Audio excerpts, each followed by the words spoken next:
रिश्ते वाला भाई बाबू नहीं आ पाठ पढ़ेगा बड़ा आसान है मेरा पुत्र पढ़ो रिक्शे वाला मोटन पापा जूस ला दे हाँ चल पढ़ पढ़ नहीं पढ़ रहा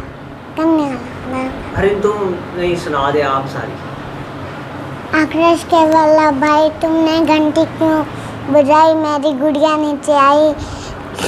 उसको ले गए सिपाही उसको देंगे मिठाई हम सब ने रल मिलकर बैठ कर खाई उमर पढ़ बेटा रिक्शे वाला भाई ए नाल आपी दे पड़ी फिर तुम मैं ते जासा मैं चिड़िया घर में वो भी बखासा नाल जूस प्यास हैं हाँ चल रिश्ते वाला भाई आ मैं बाहर जाता रहा फिर पढ़ से हैं चल मैं बाहर चल बेटा रिश्ते वाला भाई तुमने घंटी क्यों बजाई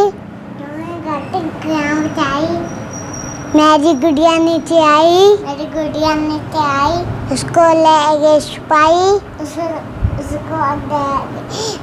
उसको ले गए सिपाही उसको दे गए मिठाई हम सब ने रल मिलकर खाई सब ने रल मिल के खाई